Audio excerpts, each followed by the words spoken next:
a mother doe and her darling fawn, regulars on the Cedar Trail this year, along with a pair of does and a lone buck, all passing through according to the rhythms of their own instinctive schedule.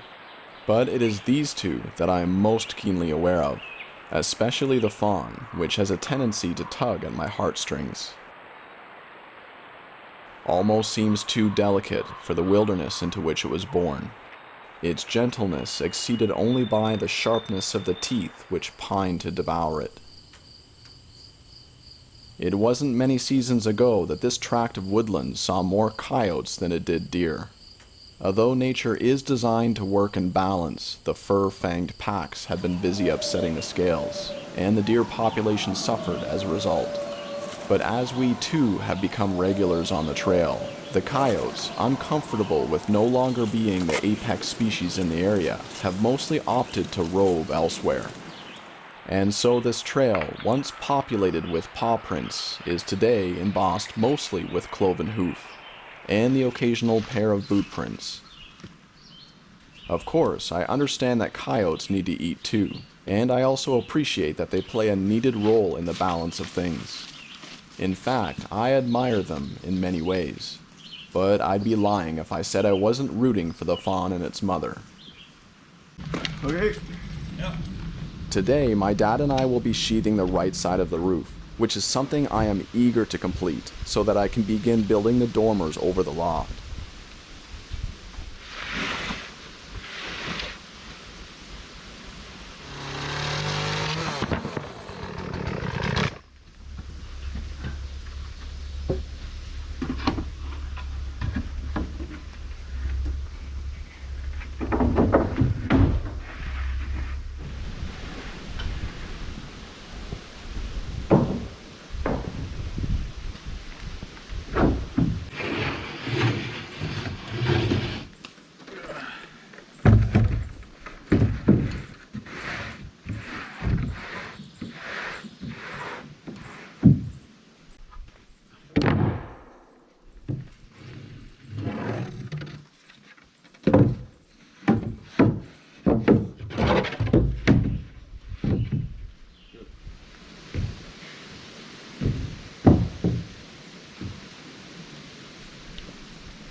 Time for a coffee break.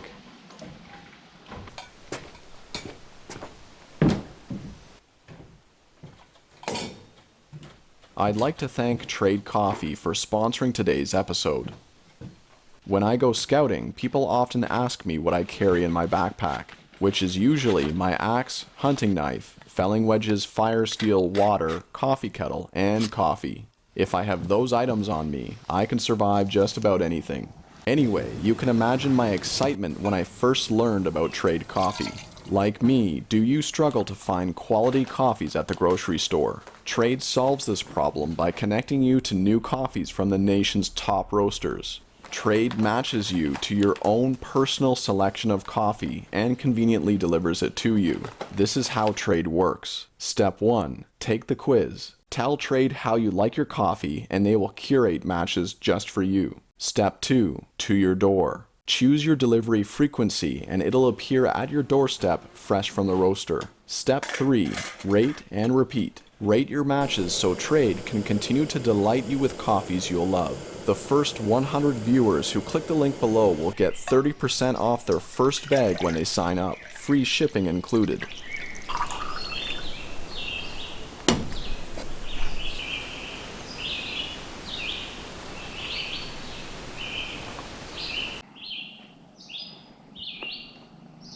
Well, the sheathing is just about done. I just have to install the last 2 runs at the top, and I have to rip those barn boards, so it'll take me a bit longer. It took my dad and I most of the day to get the sheathing on to this point. Then we went home, so this is the next day, and I'm here by myself. So come on inside, I've got something to show you. So as you can see, we have some tin tacked across the front door, and that's because we have a porcupine that likes to come in to the cabin and hang out when we're not here. And he hasn't touched any part of the cabin itself, which is good. And that's because he's interested in the cambium layer, which we have already peeled away when we debarked these logs. So the cabin itself is fine. But what Mr. Porcupine does when he comes in is he finds my scraps of plywood and he munches away on them. So you can see he went to town on that board. So I'm guessing it's probably the glue or whatever is used to bond the plywood together is what the porcupine likes. Probably not good for Mr. Porcupine to eat, and as well, I don't want him eating my plywood. So that's why we put some tin across the front door. And at the back door, we've actually left it open, but we've installed a really fun feature for Mr. Porcupine. Yes, it is a slide. So this is a piece of tin that we have on the ramp, and so whenever he tries to climb up, he'll just slide back down. So I'm hoping that Mr. Porcupine will have so much fun on the slide that he will forget that there is plywood in here that he can eat. We've had the tin up now for a couple of weeks and we haven't seen any signs of him. Hopefully that's the end of his stay in the cabin. Anyway, I'm gonna get to work.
The sheathing has been installed on both sides of the cabin, and we've trimmed the ends of the barn boards so that the lines look nice and clean. And as well, we've trimmed the ends of the rafters. So that's all done. And now we can focus on building the dormers up here. So the plan is to build one dormer on each side, and it will be big enough just for the window that we'll be putting in. So we're not making it big enough to extend the living space out. And that's simply because the purlin is in the way. So if we extended this living space out with a bigger dormer, you would likely be bumping your head quite a bit on this purlin, which wouldn't be good. So we're building a dormer just big enough for the windows. So the first thing that I'm going to do is take my chainsaw and cut a rough opening just so that I can get some measurements and figure out the exact dimensions of this dormer and how to position it on the roof. So let's get started.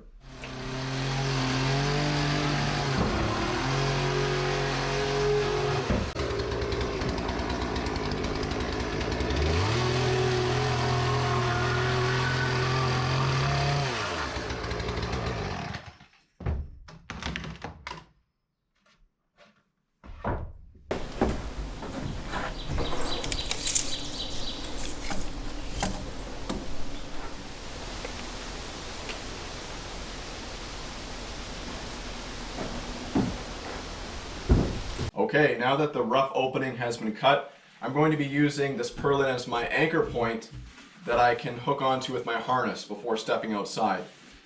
The great thing about this is that I can actually hook on inside where it's safe before climbing onto the roof, which is obviously how it's supposed to work. Once I'm out there, I'll be using some scrap 2x4s and fastening them down to the roof to use as footholds.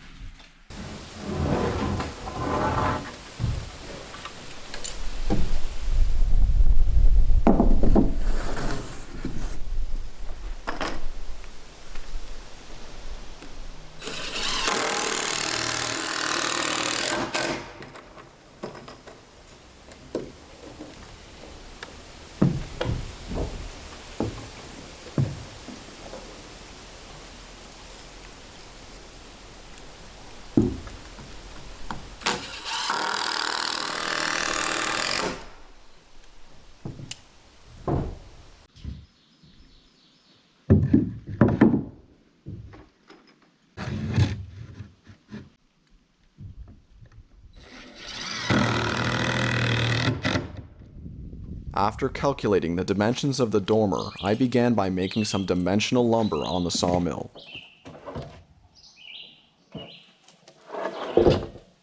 I made the lumber from a dead standing spruce, which I harvested, cut into live edge slabs, and seasoned for 2 years.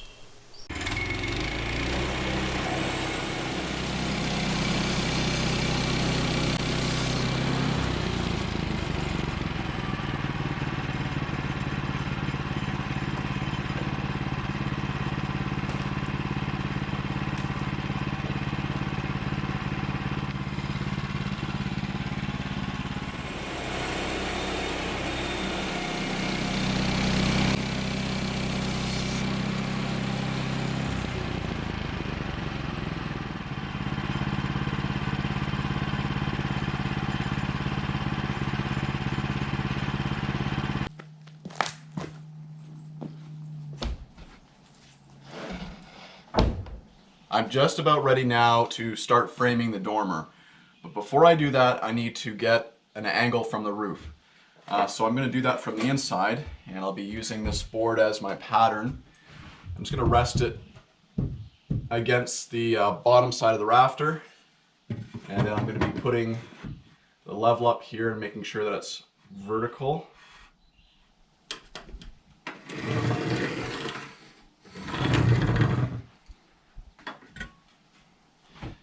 There you go. This is the angle that I need to cut some of the boards at when I put them on the roof.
Okay, so I have the frame sitting out there right now. I haven't fastened it down yet, but it's standing up on its own, which is really good.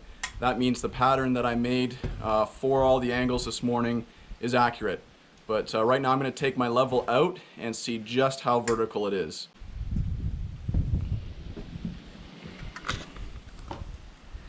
Would you look at that? Bang on. That's what I want to see.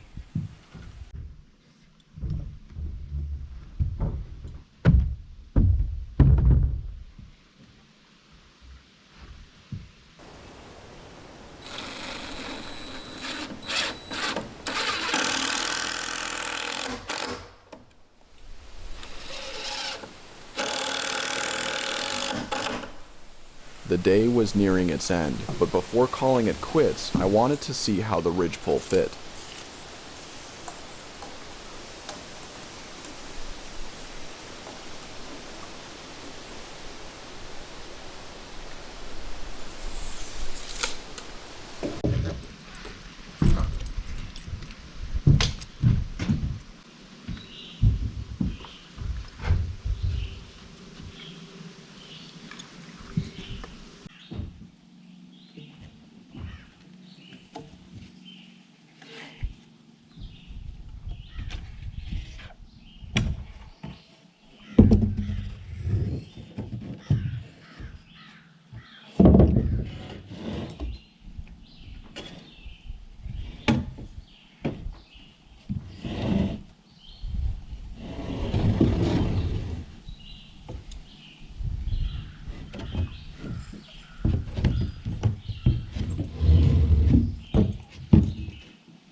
Making the decision to put in a couple dormers over the loft will certainly prolong the build this summer, but I know it'll be worth it. That's it for now. Until next time, my friends, stay safe, be well, and God bless. Finally, if you're interested in checking Trade Coffee out for yourself, be sure to click on the link in the description to take advantage of their 30% off plus free shipping deal.